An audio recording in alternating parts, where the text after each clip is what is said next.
Bienvenidos, bienvenidas a un programa más de Praxis TV, programa de la Escuela de Filosofía de la Universidad Nacional de Costa Rica. Hoy en un programa especial donde conversaremos con el sociólogo puertorriqueño Ramón Grosfogel, un gran amigo de nuestra universidad, de nuestra escuela, y con quien hoy vamos a conversar un poco sobre este tema que abarca las noticias, las redes sociales, los titulares en los últimos días, que es esta guerra que han generado Estados Unidos, Israel, en contra de Irán y lo que podría devenir, ¿verdad?, a partir de esto. Buenos días, Ramón. Muchas gracias por acompañarnos. Gracias por la invitación, Esteban.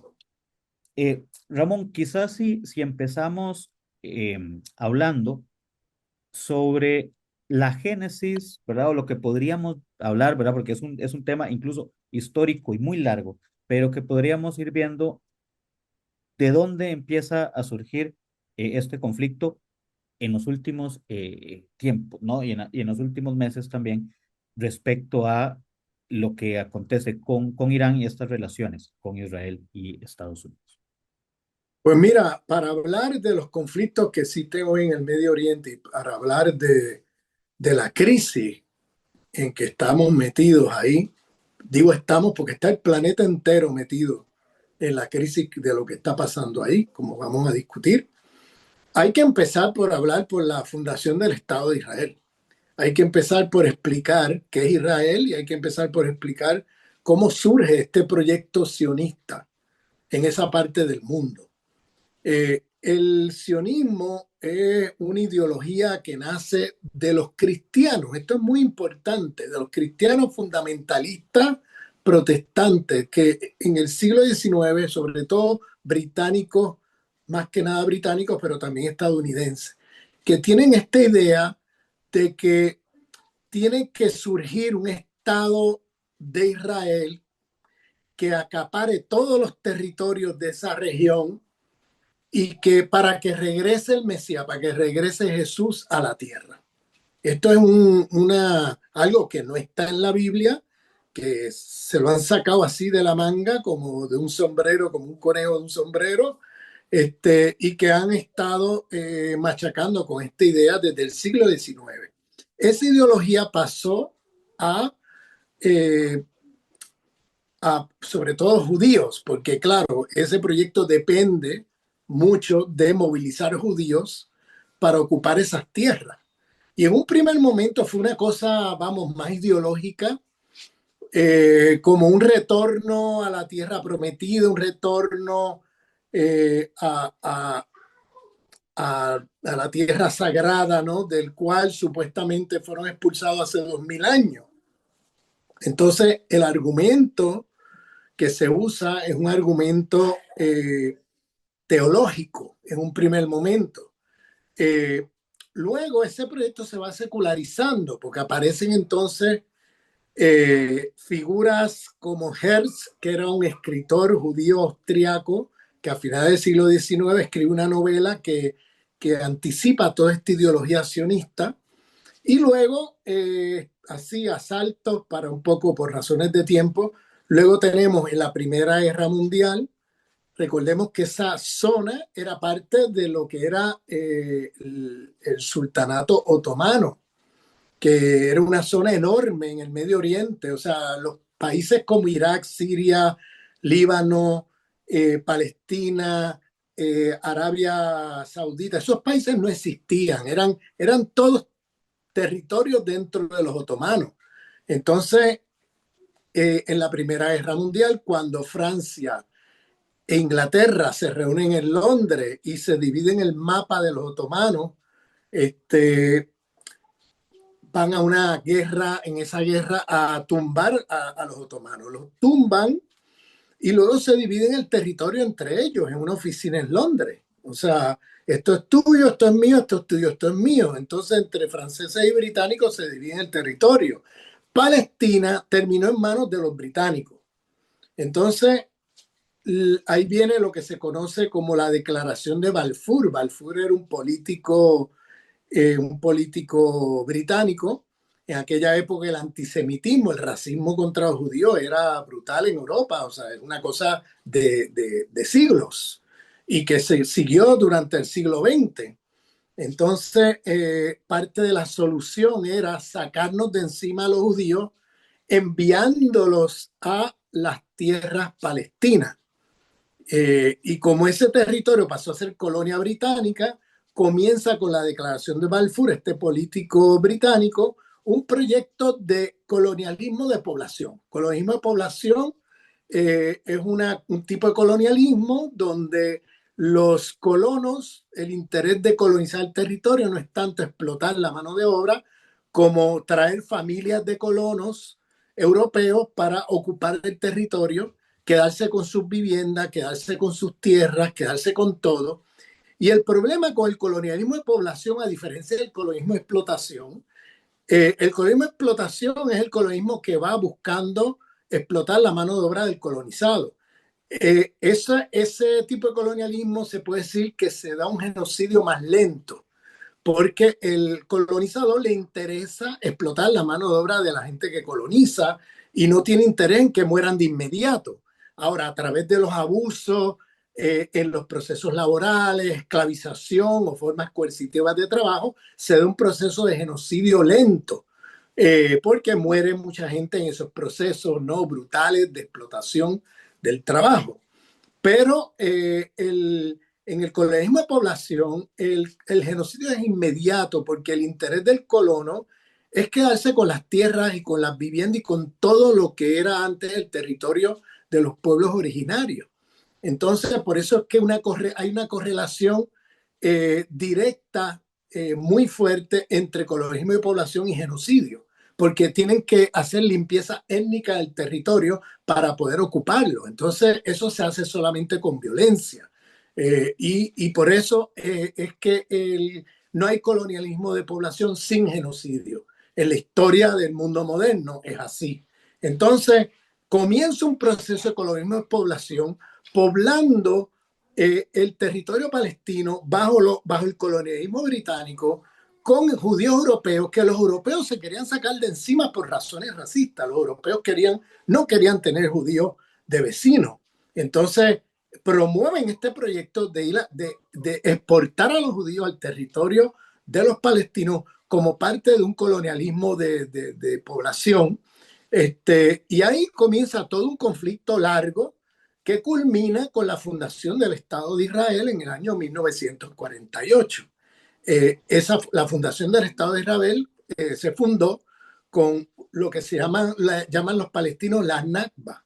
Es decir, ese proceso ya de colonialismo de población de poblaciones judías en territorio palestino que comienza con el tratado de con la declaración de Balfour en 1917, continúa hasta 1947-48, cuando milicias sionistas judías, sobre todo judíos europeos refugiados del Holocausto, que los europeos mandan a ese territorio que conocemos como Palestina, se organizan militarmente y hacen una gran masacre, que es lo que los palestinos llaman la Nakba, la catástrofe. Y expulsan a alrededor de 850.000, 900.000 palestinos de sus tierras, de sus viviendas, de todo, y se convierten en refugiados. De ahí en adelante son familias de refugiados de generación en generación hasta el día de hoy.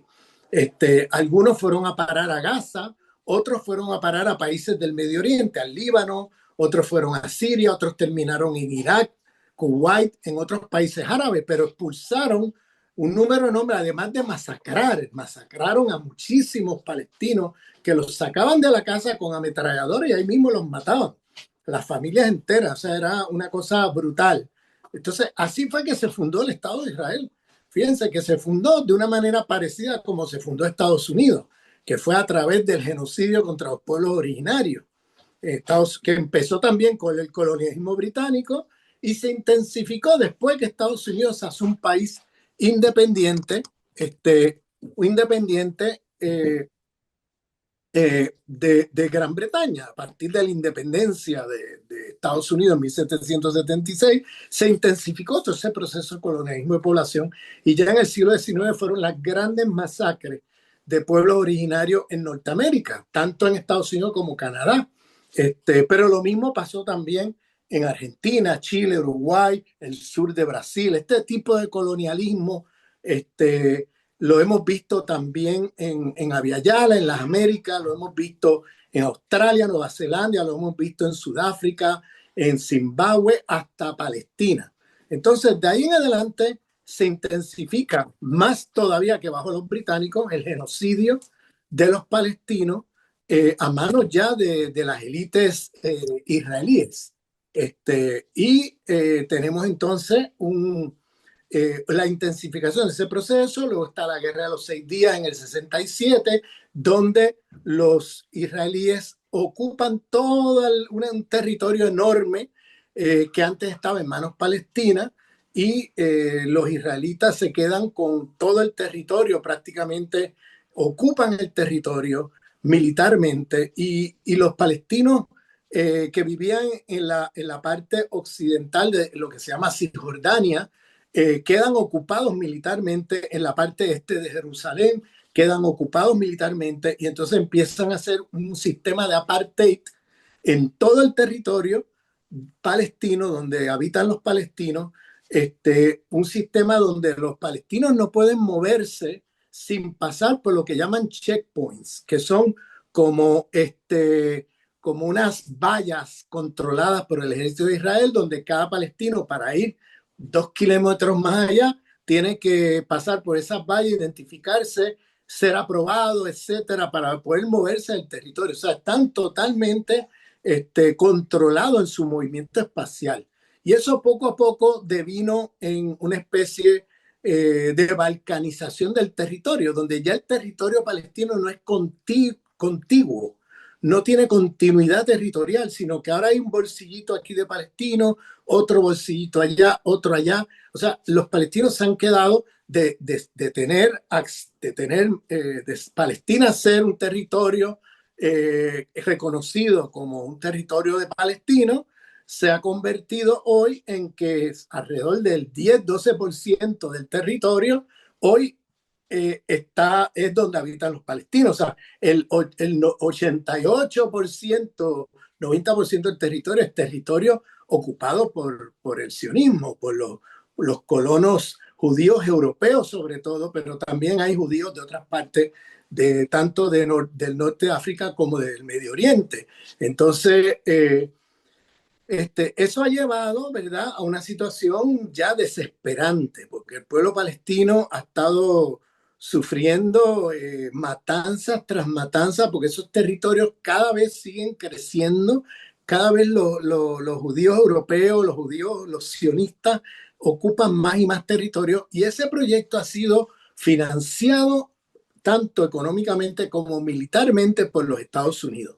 Estados Unidos es el aliado más importante que tiene Israel para hacer todas las barbaridades que hacen, en gran medida porque Israel tiene un lobby que se llama el lobby sionista en Washington, con un presupuesto multimillonario que prácticamente decide la política exterior de los Estados Unidos. Prácticamente en un lenguaje de computadoras hoy diríamos que han hackeado la política exterior de Estados Unidos. Estados Unidos ya no hace guerra para sus propios intereses, hace guerra para los intereses de los sionistas. Si se fijan, la guerra en los últimos 25 años son la guerra de Irak, la guerra en Siria, la guerra contra Gaddafi en Libia, ahora la guerra contra Irán, etcétera. Son guerras sionistas, son guerras que realmente para Estados Unidos no tienen un interés central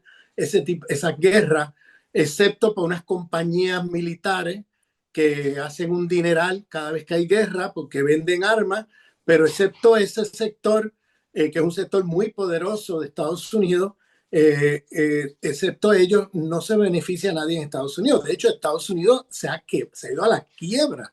Es un país con una deuda, pero trillonaria con la letra T. Y gran parte de esa deuda viene de esas guerras inútiles que los sionistas han empujado a Estados Unidos a lanzarse esa guerra.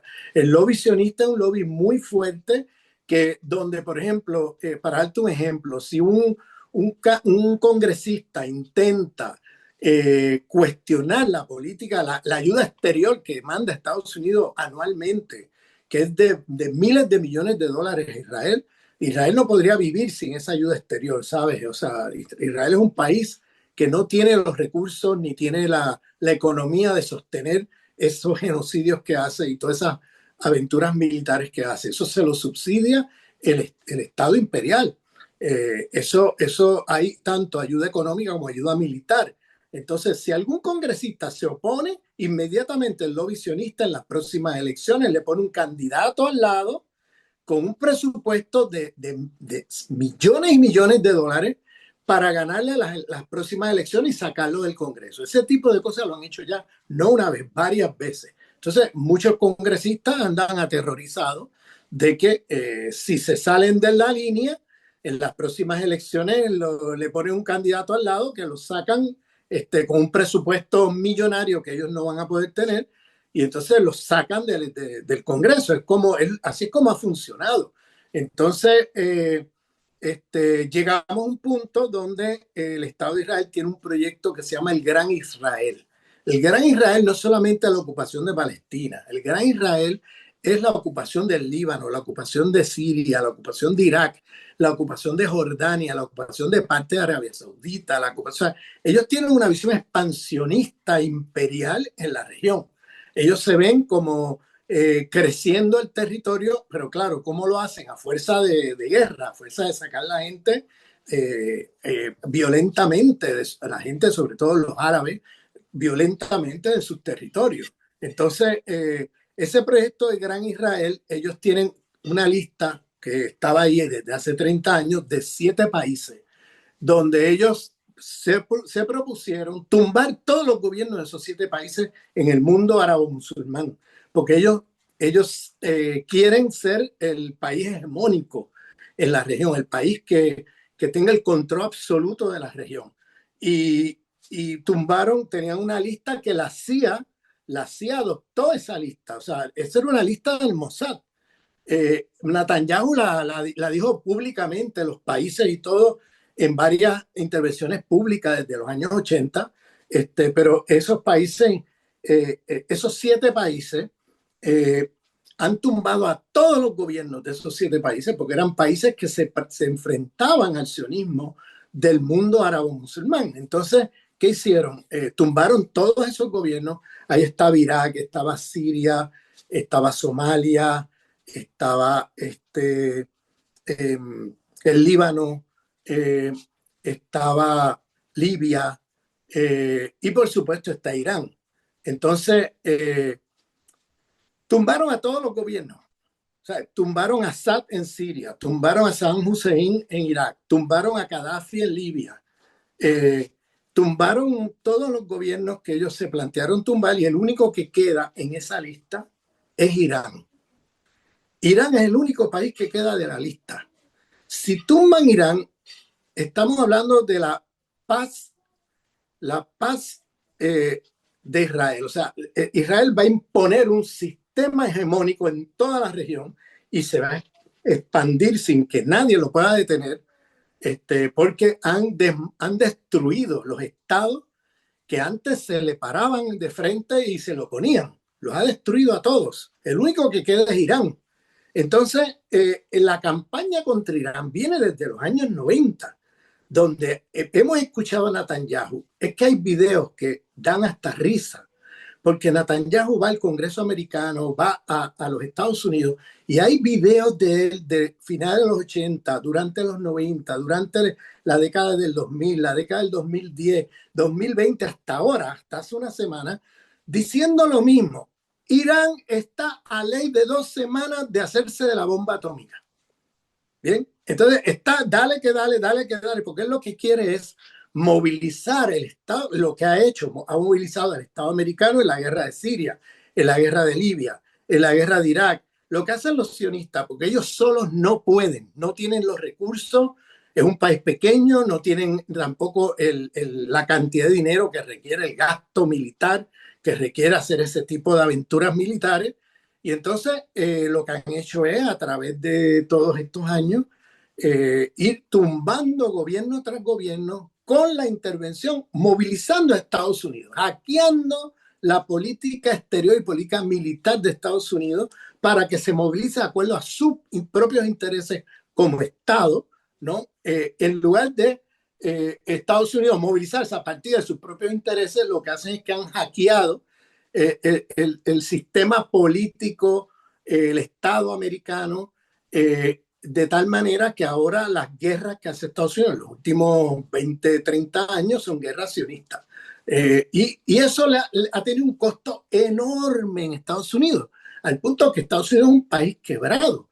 Estados Unidos ha gastado trillones de dólares en esas guerras inútiles. Entonces, que no le sirven de nada, excepto para 7 compañías del complejo militar industrial de Estados Unidos, que son las que se benefician de eso, que son compañías que venden armamento. Y claro, para compañías que venden armamento es fantástico tener guerra todo el tiempo. Y por eso hay una alianza del sionismo con el complejo militar industrial, porque el sionismo le fabrica guerras al Estado americano, con lo cual el complejo militar industrial vive de esas guerras para poder hacer plata. Entonces, lo que ha pasado en los últimos tiempos es que ha quedado Irán. Irán se ha ido preparando a través de todos estos años para un enfrentamiento como el que estamos viendo, porque sabían que todo esto del tema nuclear es un pretexto.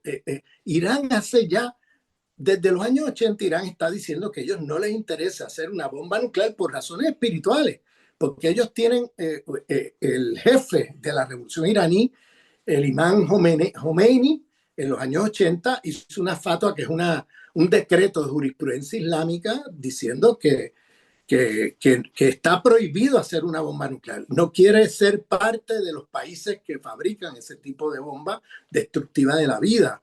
Entonces, desde entonces ellos han mantenido esa posición y han invitado a los inspectores de la ONU, a los inspectores de las armas de destrucción masiva y todo eso, a Irán, a que observen, a que vean que ellos están usando el uranio solamente para propósitos civiles, para tener plantas nucleares que produzcan electricidad. Y eso es todo. Y lo han mostrado una y otra vez, han invitado. ¿Y qué pasa? No importa cuántas veces ellos demuestran eso, siguen con la misma cantaleta, repitiendo la misma historia. El mismo Mossad ha infiltrado, esto se sabe, ha infiltrado los inspectores de la ONU. Y si ellos saben muy bien lo que hay adentro, saben que ahí no se está construyendo ningún arma nuclear. Además, es una hipocresía impresionante, porque mira, Israel tiene 25 o más bombas nucleares. Israel es un país que la mantiene en secreto, que dice que no tiene nada. Por tanto, no se somete a ningún tipo de inspección de parte de la ONU, de parte de nadie. Y en cambio, está exigiendo que a Irán se le someta a inspección. Ven, un país que no tiene armas nucleares, que ha dicho muchas veces que no le interesa hacer armas nucleares. Israel sigue en esa campaña de una forma muy hipócrita, porque como sabemos, Israel tiene bombas nucleares, las tiene secretas, nunca ha reconocido que las tiene, pero todo el mundo sabe que las tiene. Y Israel no se somete a ningún tipo de inspección, no se somete a ningún tipo de ley internacional. Ellos violan las leyes internacionales continuamente, haciendo genocidios, haciendo barbaridades por todos lados, tirando bombas de destrucción masiva, bombas químicas, biológicas. Bueno, una barbaridad lo que hace esta gente con el pueblo palestino y con otros pueblos de la región, incluyendo el Líbano. Entonces, ese proyecto expansionista, ellos están ahora mismo, el obstáculo principal que tiene Israel para cumplir ya de una vez y por todo ese proyecto, después de haber tumbado los 6 gobiernos que ellos se propusieron tumbar, que de Irán. Irán es el que ha organizado la resistencia antiimperialista y antisionista en toda la región, en Yemen, en el Líbano, en Siria, en Irak.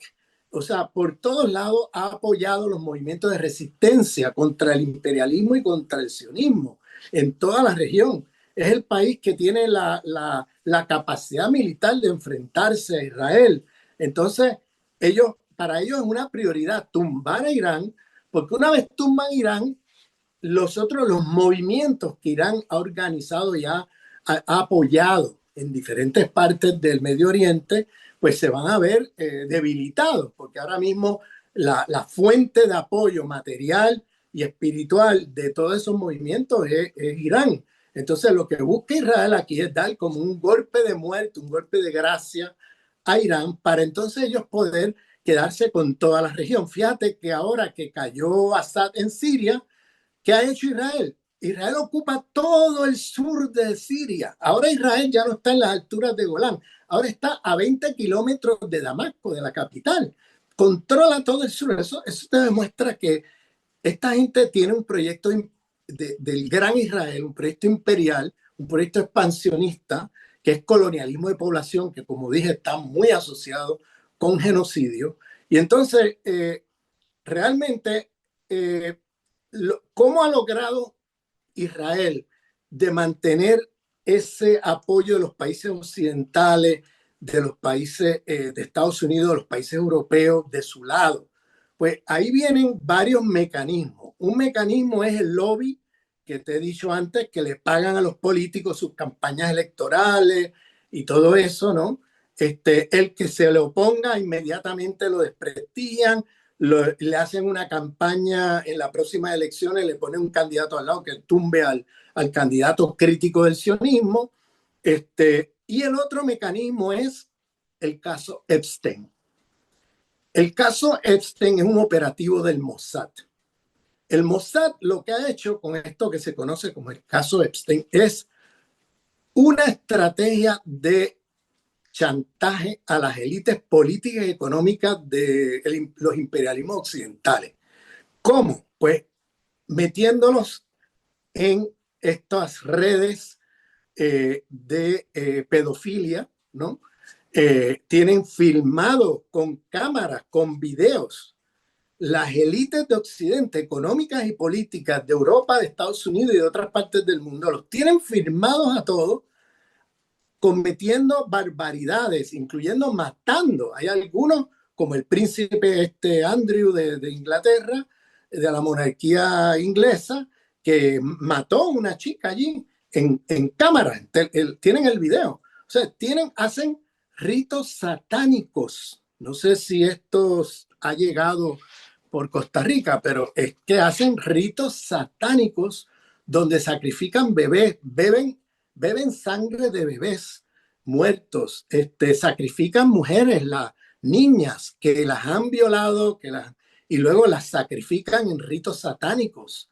Esta élite epsteniana, que es la élite de los imperialismos occidentales, que es una élite corrupta, estamos en un momento, Esteban, de la historia donde de momento estamos como en tiempos mesiánicos, en el sentido de que de momento se abre así la larga noche de los 500 años, como decían los zapatistas. De momento sale el sexto sol, ¿no? De momento sale el sexto sol y alumbra y toda esa neblina desaparece y podemos ver así como de manera transparente toda la podredumbre de las élites de los imperialismos occidentales. Y esto no es nuevo. Yo quisiera decir que esto que estamos viendo de élites occidentales que son pedófilas, genocidas, porque son los mismos que están en el genocidio en Gaza, son los mismos que están invadiendo países, que están superexplotando los recursos del mundo, destruyendo la ecología planetaria. Estas élites satánicas, epstenianas, ¿no? Son las mismas que están ahora en alianza tratando de destruir Irán. Esas élites ya satánicas, pedófilas, genocidas, está desde que Colón se bajó del barco.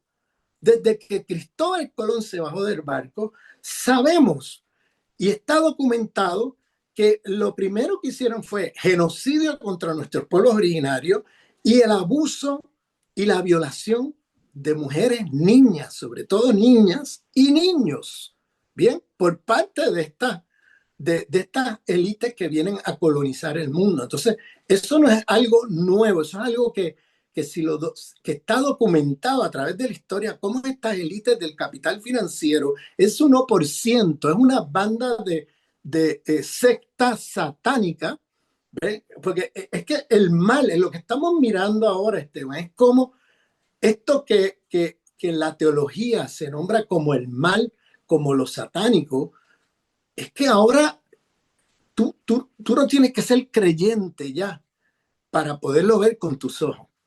Es decir, ya no tienes que ser creyente para ver el carácter satánico de estas élites, porque está hoy revelado al mundo de manera transparente.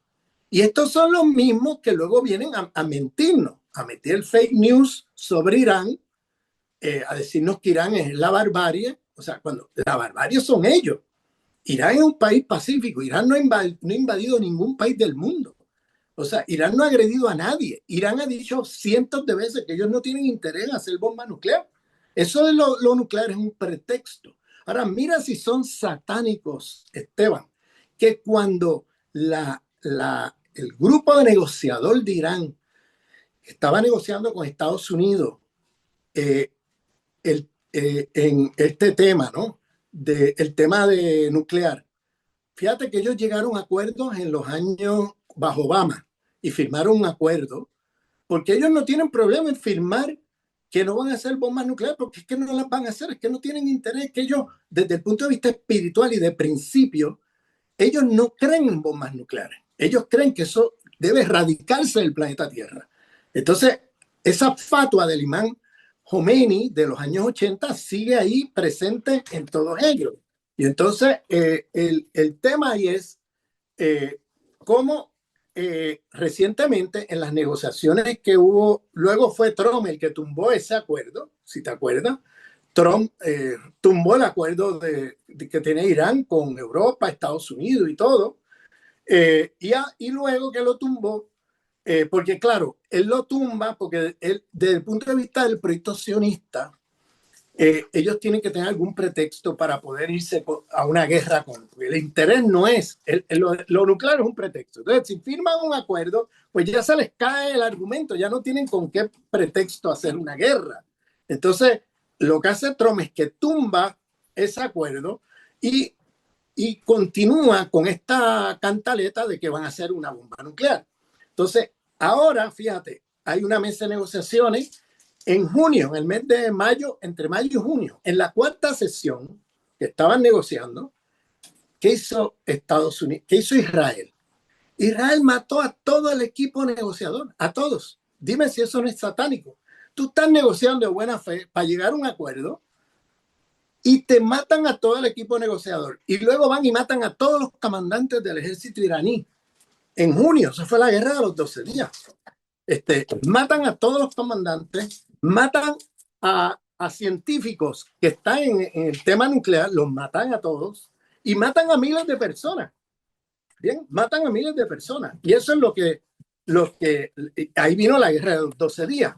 Esa guerra comienza, pero toda guerra empieza y nadie sabe cómo va a terminar. Y la paliza que le ha dado Irán a Israel fue tan y tan grande que Israel pidió a Estados Unidos, por favor, meterse en la guerra, porque no podían, ellos solos no podían.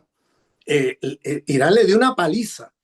Entonces, terminó en 12 días, porque en gran medida Israel pidió a Estados Unidos que se metiera y Estados Unidos, en ese momento Trump, hay que entender el fenómeno Trump. Trump gana las elecciones con dos fuerzas políticas fundamentales. La primera es el movimiento MAGA, Let's Make America Great Again, que es un movimiento que son de extrema derecha, fascistas, racistas, xenófobos, antimigrantes, todo eso, todo lo peor que te puedas imaginar. Pero tienen algo que es contradictorio con el proyecto sionista y es que son antiguerra.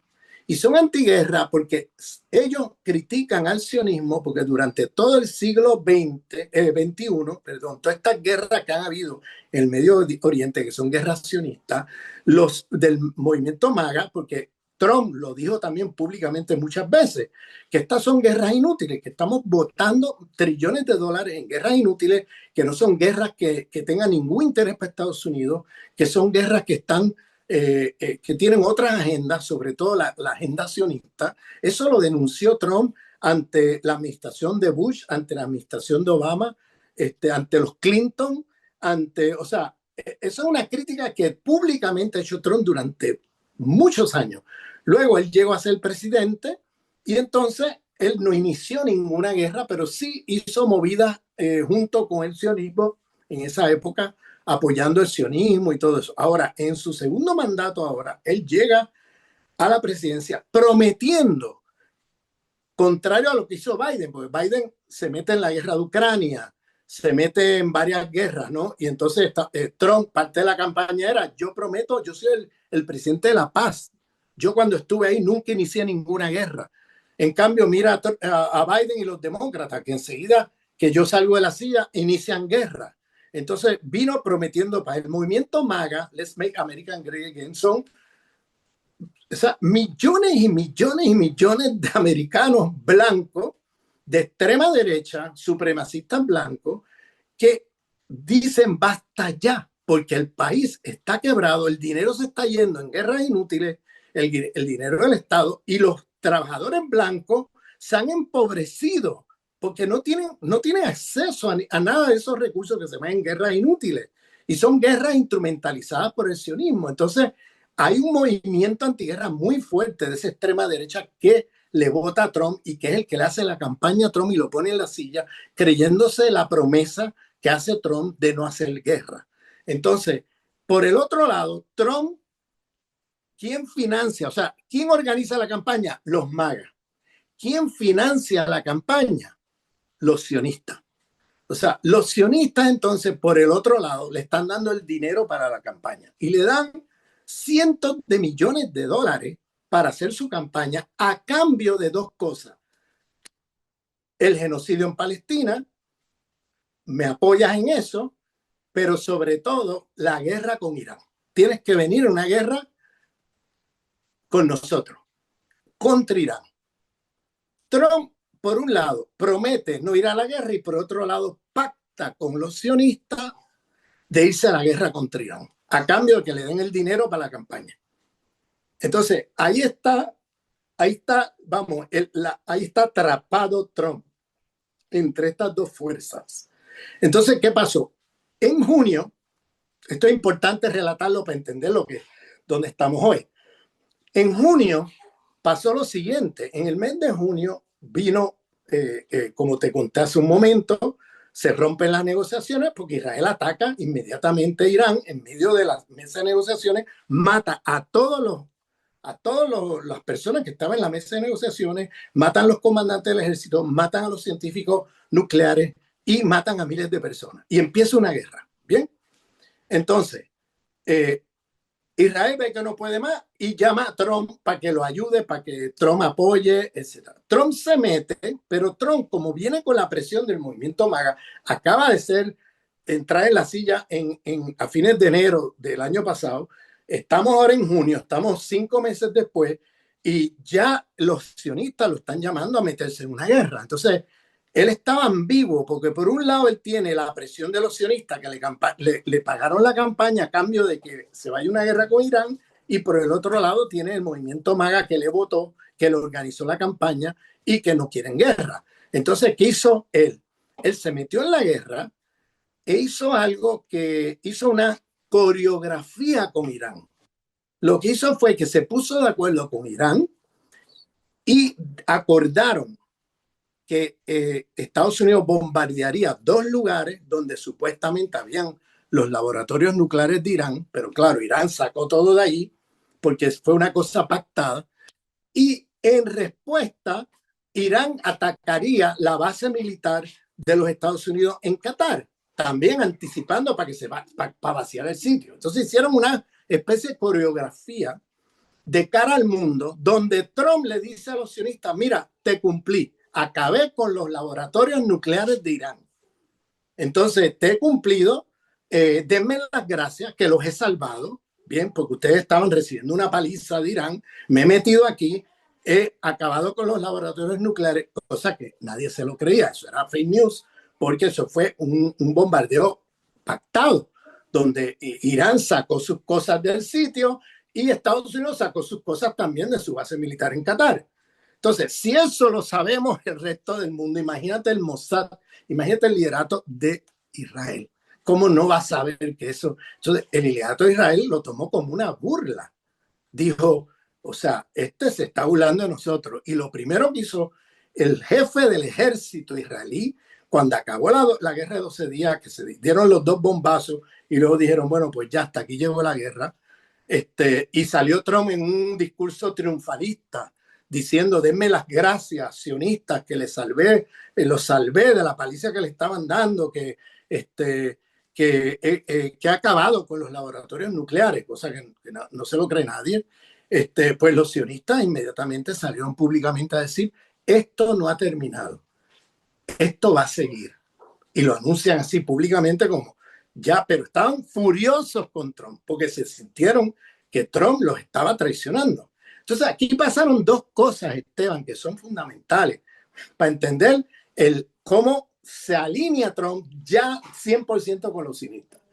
Lo primero que pasó fue algo que, fíjate, el compañero Atilio Borón me hace una entrevista justo al otro día o 2 días después de la guerra de los 12 días, en el mes de junio, y me pregunta, bueno, ¿y qué es lo que tú crees que va a pasar? Y yo digo, mira, yo creo que los sionistas no se van a quedar cruzados de brazos, y yo creo que lo que vamos a ver en las próximas semanas es que se va a empezar a filtrar los documentos del caso Epstein, donde Trump va a quedar retratado públicamente.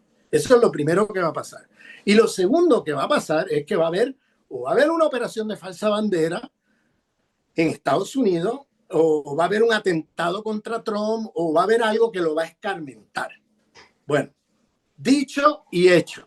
En julio empiezan a filtrar a la prensa los documentos secretos del caso Epstein. Y empieza el escándalo y Trump empieza a ser salpicado porque los documentos vienen con, o sea, son documentos documentando el rol de Trump en todo eso, las cosas que hizo y todo eso. O sea, dicho y hecho, porque eso es un operativo del Mossad. Esos documentos, esos videos, todos los tiene el Mossad. No es solamente el FBI de los Estados Unidos, los tiene el Mossad. Entonces empezaron a filtrar a la prensa. Trump empieza a tener una crisis grande en su movimiento MAGA, porque muchos de los MAGAs sabían que estos ritos satánicos, esta violación de niñas, estaba ocurriendo por las élites, lo que ellos llaman las élites globalistas, es decir, las élites del Partido Demócrata. Pero lo que no sabían era que Trump era uno de los grandes organizadores de todo eso. ¿Entiendes? Entonces, ahí queda Trump retratado ante su propio movimiento y pasó una segunda cosa. No sé si conoce el caso de Charlie Kirk. Charlie Kirk es un joven que mueve cientos de millones de jóvenes de extrema derecha en Estados Unidos, blancos supremacistas, que en medio de la guerra de Irán se reúne con Trump y le dice que esa guerra es una guerra sionista y dice que esa guerra no tiene ningún interés, porque el lema de MAGA es America First, let's make America Great Again, pero es el slogan de America First, América primero, Estados Unidos primero, y luego lo demás es secundario. Entonces, lo que le dice este hombre es, mira, baja tu legado y tu liderato se va a poner en cuestión, vas a caer como líder del MAGA porque estás poniendo a Israel primero, como han hecho todos los presidentes anteriores. Entonces, para esa guerra, detén esa guerra. Por eso es que esa guerra terminó esa coreografía, porque Trump entendió lo que se estaba jugando. Pero ¿qué pasa? Empieza a salir los documentos Epstein, y luego, ¿qué pasa? Este señor, este joven Charlie Kirk, empieza públicamente a criticar el sionismo. O sea, este es un tipo racista, extrema derecha, xenófobo, antimigrante, pero empieza a criticar el sionismo, empieza a criticar cómo el sionismo está controlando la política exterior americana, las guerras, etcétera. O sea, se viró en contra del sionismo. Digo se viró porque Charlie Kirk en su fundación recibía mucho dinero de los sionistas y él era sionista él mismo, pero se viró del otro lado y los sionistas lo tomaron, claro, como una traición, pero ahí vieron la oportunidad de hacer el escarmiento que necesitaban hacer para que Trump se alinee. ¿Y qué hacen? Lo matan. Lo matan en público, en un evento público, en vivo y a todo color. Bien, la sospecha principal, porque Charlie Kirk había dicho que él temía por su vida, porque los sionistas lo estaban presionando, los sionistas lo estaban amenazando. Él lo dijo, lo llegó a decir. Entonces, cuando lo matan, el sospechómetro se fue bien arriba contra el sionismo. Y ya que el movimiento MAGA ya tenía, vamos, un descontento grande con el sionismo por las guerras esas inútiles que han hackeado, ¿no? Del ejército americano y de la política exterior americana, pues ellos ven ahí, vamos, otro elemento de cómo el sionismo, o sea, interviene, o sea, matando ya a uno de sus líderes. Entonces, claro, el mensaje fue directo a la Casa Blanca, porque este era un hombre muy cercano a Trump. Él se reunía cuando quería, iba a la Casa Blanca y se reunía personalmente con Trump. Era uno de los tipos que más votos le había traído a Trump en la campaña electoral, un tipo que mueve a cientos de millones de personas en los Estados Unidos. Entonces, lo matan. Entonces, claro, ahí vinieron el escarmiento que yo te decía, que le dije a Tilio Boró en aquella entrevista, fue ese. Y lo otro es el caso Epstein. Eso hace que entonces Trump finalmente se alinee ya de cabeza con el sionismo. Trump, en mi opinión personal, creo que tiene mucho miedo a los sionistas, porque sabe muy bien de lo que son capaces.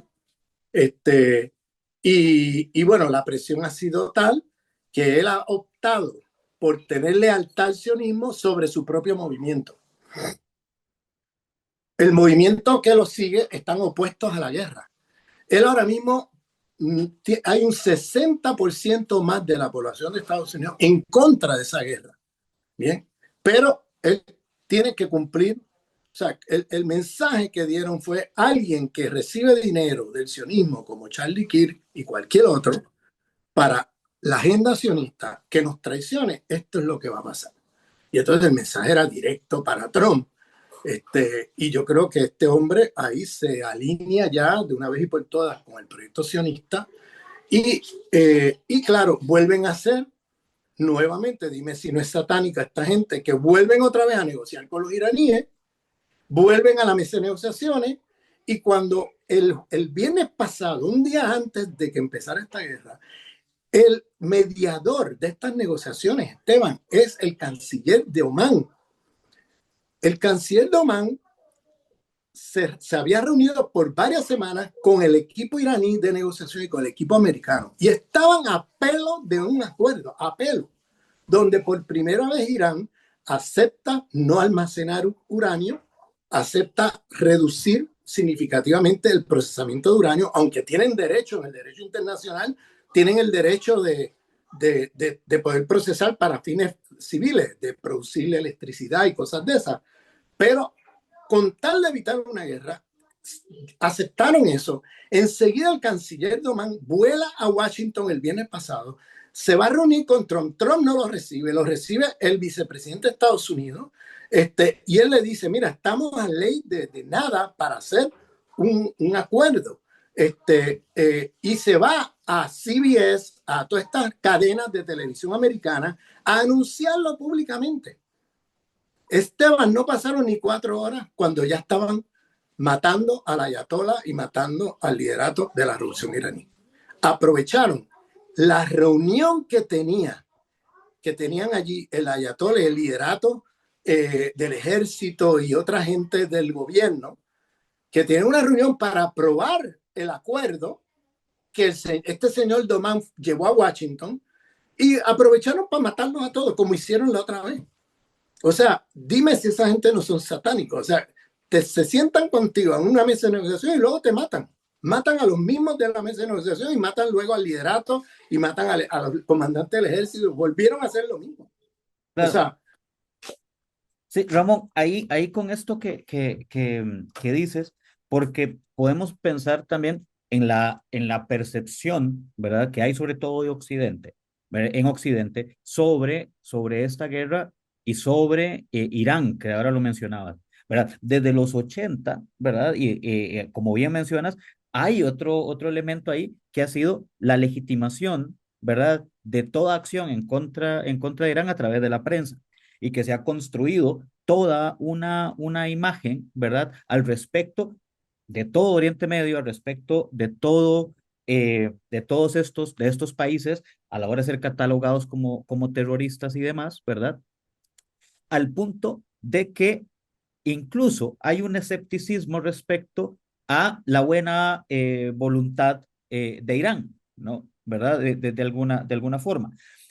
Esto por muchos años hasta ahora que empieza a darse también un quiebre mediático, ¿verdad? Y también una serie de publicaciones y demás, cosas que se pueden encontrar en Internet que, claro, vienen a contrarrestar una narrativa hegemónica que se había sostenido por muchos años, pero que ha calado fuertemente, ¿verdad? En la idea y en opinión pública, ¿no? Entonces, de ahí también que hay una cuestión que incluso, a pesar de que, como bien mencionabas ahora, ¿verdad? Una encuesta que se publica hace poco revela que más del 60% de la población en Estados Unidos está opuesta a esta guerra, que igual vimos sus manifestaciones en su momento en contra de la guerra en Irak, ¿verdad? Pero hay otros países, ¿verdad? En Occidente, en América Latina también, donde hay sectores de opinión pública que claramente hablan desde esa construcción que se ha hecho sobre Irán y sobre todos estos países, donde legitiman cualquier acción de guerra en contra de ellos, ¿verdad? E incluso, ¿verdad? Se utilizan imágenes que lo hablamos antes de iniciar, ¿verdad?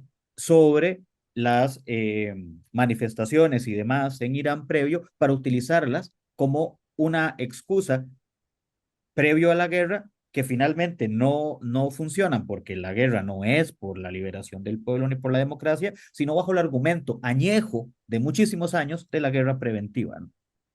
sí, ese pretexto lo usaron contra Irak, si te recuerdas, que tenía armas, iba a ser arma de destrucción masiva, no sé qué, que iba a ser una bomba nuclear, toda esa historia de Saddam Hussein, Irak, bueno, resultó que era todo mentira. Y ahora estamos en lo mismo, otra vez mentira. O sea, se han pasado durante más de 30 años mintiéndole al público internacional y la campaña contra Irán ha sido brutal porque se han inventado, o sea, los fake news sobre Irán empiezan y no terminan. Mira, ahora mismo, viste lo que pasó, no sé si viste lo que pasó ayer.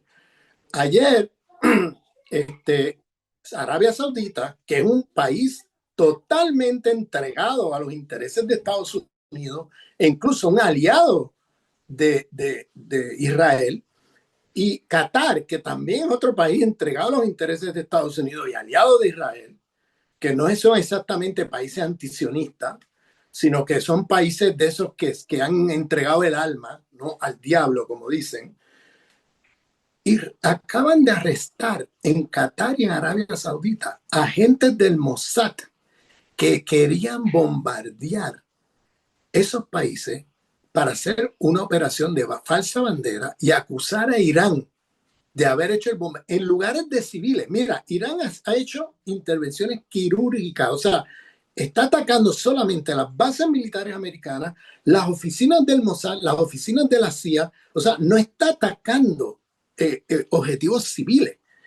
En todos los 7 países que le rodean, donde han atacado ha sido a las bases militares americanas. Y se lo ha hecho bien claro a los gobiernos de vecinos. Le ha dicho, y se lo dijo desde antes, si hay una guerra, no se sorprendan si atacamos las bases militares. No vamos contra ustedes, pero mientras ustedes tengan las bases militares de los gringos ahí, no nos va a quedar otra que tener que bombardear ahí, porque esa gente nos están atacando en medio de una guerra, son bases militares que vienen contra nosotros. Entonces, ¿qué han hecho? Atacar objetivos militares, Atacaron solamente un hotel en Dubái en una sección de oficinas que transformaron los cuartos en oficinas, ni siquiera el hotel entero, donde la CIA tenía oficinas de la CIA en varios pisos en una sección del hotel. Y ahí fue que atacaron. Ese fue el hotel que atacaron. No, no iba contra civiles, iba contra la CIA. Va contra el ejército de Estados Unidos en la región. Entonces, ¿qué pasa? Eso lo saben muy bien las élites de esos países, de esos países vecinos. ¿Qué pasa? Intentaron, el Mossad, acaban de arrestar en Qatar y en Arabia Saudita ayer agentes del Mossad intentando poner bombas en lugares de civiles, matando civiles, para acusar a Irán de haberlos matado y entonces meter a Arabia Saudita y Qatar ya en la guerra contra Irán. Bien, ¿qué cosa? Que los cataríes y los saudíes lograron arrestar a esa gente a tiempo y descubren que estos que arrestaron eran agentes del Mossad. Entonces, ayer mismo, luego que arrestaron a los agentes del Mossad, hubo un ataque a la petrolera más importante de Arabia Saudita, creo que se llama Arameco, algo así se llama. Volaron un lugar de procesamiento de petróleo muy importante de Arabia Saudita, acusaron a Irán, e Irán dijo, nosotros hemos atacado tales y tales y tales sitios que son lugares del ejército americano. Nosotros ese ataque no lo hemos hecho. Irán públicamente desmintió. Irán no ha negado en ningún momento los ataques que ha hecho. Ese ataque a esa petrolera, de hecho, el comunicado del canciller de Irán es: nosotros no estamos atacando a nuestros hermanos saudíes. Ese ataque lo hizo Israel. Así dijo el canciller. Ese ataque no vino de nosotros. Y claro, por la mañana ya los saudíes habían arrestado agentes del Mossad que venían a bombardear lugares de civiles. Luego, por la tarde, volaron una de esas refinerías de la petrolera saudí y entonces públicamente se empezó a acusar a Irán. Irán dijo públicamente: eso no fuimos nosotros, porque nosotros no estamos atacando civiles de los países vecinos, ni tampoco ¿cómo se dice? Las cuestiones petroleras, o sea, la industria petrolera de la región. Nosotros no estamos haciendo eso. Entonces, y acusaron a Israel de intentar hacer operación de falsa bandera. O sea, te digo para que vean lo que son capaces. Esta gente son élites diabólicas en el sentido teológico del término. O sea, seas creyente o no seas creyente, son diabólicos lo que están haciendo y creen en ritos satánicos y todo eso. Eso está en el caso Epstein. Eso fue un operativo del Mossad sionista, el caso Epstein, para chantajear las élites económicas y políticas de Occidente y tenían allí rituales satánicos con el cual estaban operando. Esa gente está operando con cosas, vamos, bastante maléficas.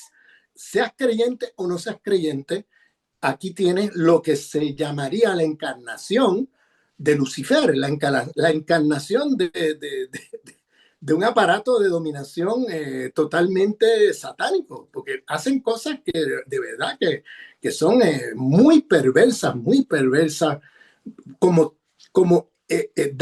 muy trastocadas en términos mentales, de que se te ocurra a ti poner a alguien allí a matar civiles para luego acusar al otro país, para luego, o sea, son cosas que la ética, esta gente, ética cero, esta gente no tiene ética ninguna, esta gente vienen, o sea, sus intereses expansionistas, sus intereses de quedarse con el petróleo, con el gas de la región, todo eso, pues el territorio de Israel no tiene recursos, es un lugar sin recursos. Por eso en parte el genocidio en Gaza también es porque enfrente de las playas de Gaza están uno de los depósitos de gas más grandes del mundo. Entonces ellos quieren acceder a ese depósito, pero claro, eso se supone que pertenezca a los palestinos, porque Gaza es palestino. Bueno, ¿qué hicieron? Ya vieron lo que hicieron en Gaza, ¿no? Han destruido a Gaza hasta lo que quedan son los escombros. Entonces, la gente vive ahora en una situación, pero, o sea, la edad de piedra, como podemos decir, en la edad de piedra. Y entonces, matando a cientos de miles. Los números que están dando no está este grupo muy prestigioso internacionalmente, Lancet, que tiene una revista, la revista Lancet, que hizo cálculos de más o menos cuántos muertos hay y va por más de 500.000 de muertos. O sea, porque no han podido contabilizar mucha gente que se ha quedado dentro de los escombros que no los han podido contar. O sea, los muertos que se contabilizan son los que sacan de los escombros y llegan al hospital, aunque lleguen muertos. Eso es lo que se cuenta. Todos los que se quedaron debajo de los escombros o todos los que desaparecieron, porque ahora tienen bombas que desintegran los cuerpos. Mira si esto no es satánico. Desintegran los cuerpos y ya no los puedes contar. Mataron el otro día a 3.000 palestinos con una bomba de esa que desintegra los cuerpos, y no puedes contar cuántos mataron. Más o menos se calcula que habían como 3.000 personas en esa zona. Entonces, no se tiene ahora mismo una contabilidad. Por eso la revista Lanza ha hecho unos cálculos y cree que va por más o menos 500.000 o más de muertos. Ujú. Entonces, esto que estamos viendo ahora, este ataque así indiscriminado y brutal contra Irán, bueno, pues no se esperaban que Irán estuviera tan bien preparado, porque Irán otra vez está respondiendo como no se esperaban. Se ha burlado de todo el sistema ese del domo que tienen los israelíes, evadiendo ese domo y casi todo lo que tiran, el porcentaje es como 75% de lo que lanzan llega a tierra, porque han desarrollado una tecnología en los misiles que evaden ese tipo de, este, de, de armas antimisiles que tiene Israel. Entonces, Israel no ha podido parar la cosa. Ujú. Ahora mismo hay problemas porque han llegado a tocar el agua de donde tú sabes que Israel depende mucho ¿cómo se dice? Desalinización, o sea, ¿cómo se dice? Eh, industrias de procesamiento que le quitan la sal al agua, desalinizar, ¿no? El agua, y han sido golpeadas, por lo cual Israel ahora está enfrentando una crisis de agua allí, porque ellos dependen, más de un 70% del agua viene del agua de mar que desalinizan. Entonces, pero realmente la campaña contra Irán a nivel mundial, y es que o sea, es que ya tenemos como que despertar a este sueño, ¿cómo dice? La larga noche de los 500 años, empezar a ver las cosas como son, porque no podemos, no podemos creernos que un país satánico como Israel, un país que se ha montado sobre la matanza de seres humanos, como hemos visto ya, que le estemos creyendo las historias que hacen y toda la campaña publicitaria de fake news que hacen sobre Irán. O sea, Irán en el Medio Oriente tiene la participación laboral de mujeres más alta de todos los países musulmanes. O sea, eso no te lo dicen. Las mujeres no se visten tapadas así como ocurre en Arabia Saudita, que las mujeres se tapan la cara o se cubren todo. Ese no es Irán, vete a Irán. Es un pañuelito en la cabeza. O sea, no es nada más. O sea, un pañuelito, no es con el pelo por fuera, vestidas, no con la indumentaria, se visten como quieren. O sea, y ahora acaban de eliminar, hace más de un año eliminaron la ley del velo. O sea, la ley del velo la han eliminado, mira. O sea, la ley que decía que se tenían que poner aunque sea un pañuelito, algo en la cabeza, ¿no? Eso ya lo eliminaron y todavía siguen repitiendo las mentiras como si eso todavía estuviera allí. O sea, vamos, es que de verdad la mala fe empieza y no termina. Yo no estoy diciendo que Irán es un país perfecto, no hay país perfecto en el planeta Tierra, pero no es el país diabólico que nos están pintando en la prensa. O sea, no lo es un país de paz, es un país muy espiritual. Las élites no están violando niñas, o sea, no están haciendo ritos satánicos, no están, o sea, vamos, es un país muy sano, ética y espiritualmente muy sano. Tienen una democracia representativa, tienen una asamblea nacional que se elige con votos, tienen un presidente que se elige con votos, y los ayatolas son como la gente de la Corte Suprema. O sea, la Corte Suprema de los países occidentales tienen especialistas en la jurisprudencia que cuando se tranca un caso en el plano civil se lleva a la Corte Suprema, ¿no? Se lleva a una corte y eso sigue para arriba y luego la Corte Suprema hace una decisión, ¿no? Eso pasa en gran parte de los países con democracias liberales. Bueno, allá hay lo mismo, lo único que con jurisprudencia islámica, no con la jurisprudencia napoleónica o británica que existe en Occidente. Entonces, los ayatolas son como los jueces de la Corte Suprema, ¿ves? Donde los casos que se trancan en el plano civil se lleva una corte y se suben a la Corte Suprema, que son los ayatolas que tienen la decisión sobre estos casos. Te pongo un ejemplo. Cuando las elecciones del 2000 que ganó Bush sobre Al Gore, ¿te acuerdas? Bueno, esas elecciones se las robaron, se las robó Bush. Bien, ¿qué decidió la Corte Suprema? Que sería lo más normal, pues contar los votos, que fue lo que pidió Al Gore. Al Gore pidió cuenten los votos, sobre todo en la Florida, que fue donde más se robaron los votos. El hermano de George Bush era el gobernador de la Florida y se encargó de que los votos, robarse los votos el enemigo de su hermano, el candidato demócrata. Entonces, tú esperarías que la decisión de la Corte fuera al menos contar, qué sé yo, un por ciento de la votación, o al menos contar la votación en Florida, que era donde más contestado estaba. No, dijeron que no hacía falta contar los votos. Y le dieron la presidencia a George Bush, porque la mayoría eran jueces republicanos. Bien, entonces, en Irán pasó algo parecido como 12 años después con Ahmadinejad.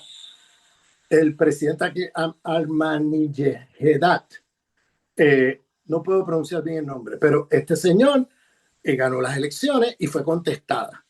Bueno, la Corte Suprema, entre comillas, o sea, ese concilio de los ayatolas decidieron que se contara no el 1%, el 10% de los votos nacionales. Si tú sabes un poco de estadística, tú sabes que con hacer un conteo aleatorio de los votos con el 1% ya más o menos puedes saber los resultados. Pues no, lo hicieron con el 10%, con un muestreo del 10% de la votación de manera aleatoria. Y probaron de que no se había robado los votos, que había ganado limpiamente. Pero esto te da una idea de la diferencia. O sea, ¿con qué moral Estados Unidos le está diciendo a Irán que no tienen un sistema democrático? Cuando en Estados Unidos, si los jueces son republicanos, pues entonces mandan a que no se cuente el voto. Por eso negaron la petición de Al Gore y le dieron el triunfo a George Bush. Meses después empieza a salir en el New York Times, en el Washington Post, todo el mecanismo a través de los cuales se robaron las elecciones de los republicanos y George Bush. Pero ya era tarde, porque ya la Corte Suprema había hecho una decisión, ya no había vuelta atrás. Y eso empieza a salir en la prensa en primera plana, cómo se robaron los votos. Entonces, todos los mecanismos que usaron, qué fue lo que pasó en la Florida, todo eso. En Irán decidieron que se contara el 10% de los votos, que eso no es necesario. Un buen muestreo de estadística con 1 o 2% de un conteo aleatorio tiene los resultados. O sea, pero se fueron al 10%. Lo contaron y obviamente había ganado Ahmadinejad. Se me hace difícil pronunciar el nombre, pero de hecho, que dicen que lo mataron ahora en el bombardeo que hubo el sábado. Lo mataron en su residencia. O sea, fueron a buscarlo, sabían dónde estaba y lo mataron. O sea, lo mismo hicieron con el ayatolá Khomeini. Fueron a su casa, ¡pum! Y lo mataron a él con su esposa, que murió unos días después, con su hija, con el esposo de su hija, con su nieta, creo que también con un hijo. Bien, Ramón, ya para ir cerrando, ¿verdad? También respecto al escenario que se podría presentar, también quisiera saber tu opinión, ¿verdad? Porque, bueno, Trump decía hace un par de días, ¿verdad? Que posiblemente iban a morir más soldados, ¿verdad? Hablaban de que la guerra no va a acabar rápido, ¿verdad? Tenemos el tema respecto al gas, ¿verdad? Respecto a la crisis que podría preverse en torno al petróleo, el cierre del estrecho de Hormuz. Hay una serie de consecuencias que se podrían derivar de este conflicto, ¿no? Entonces, ¿cuál sería el escenario que vos puedes ver incluso en torno, ¿verdad? A estas afectaciones y que incluso también se ha hablado respecto a qué sucederá con el dólar, ¿verdad? Y la posición de China, por ejemplo. Pues mira, el escenario que yo veo venir es que viene una gran depresión. Es una gran depresión que ya está anunciada en Wall Street.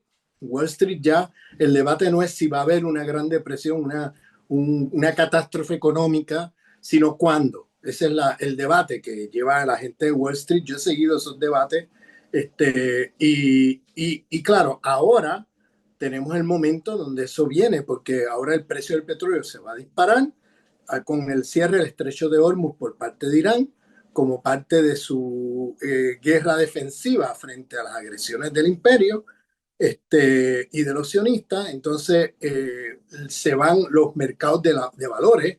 Ya vimos en estos días cómo se van cayendo los mercados de valores, cómo se ha disparado el precio del oro, el precio del petróleo, cómo las acciones en los mercados de valores han caído. Y estamos entrando en un momento de una catástrofe económica, que es una nueva gran depresión, igual o peor que la de los años 30 del siglo pasado.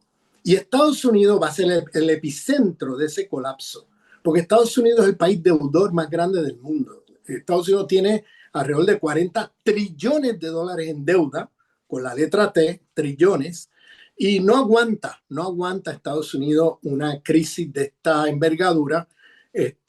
Y lo que veo venir es una decadencia, o sea, lo que vamos a estar presenciando es la decadencia del imperio estadounidense. Eso es lo que estamos viendo. Y eso es lo que viene con fuerza.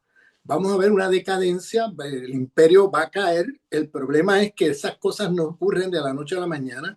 Va a ser un proceso así como en una cuesta hacia abajo, es lo que estamos viendo. Y cada vez va más para abajo. Y el problema ahí es que o sea, un tigre herido es más peligroso que un tigre sano. Porque un tigre herido puede dar golpes aleatorios sin ninguna racionalidad, sin ninguna lógica, en situación de muerte, de una situación de herida terminal. Y eso es lo que pasa con el imperio americano. Es un imperio herido de muerte y va a dar, vamos a decir, va a dar coletazos aleatorios, o sea, golpes aleatorios, y lo que no sabemos es cuánta gente se lleve de por medio en el proceso de caída, porque es el país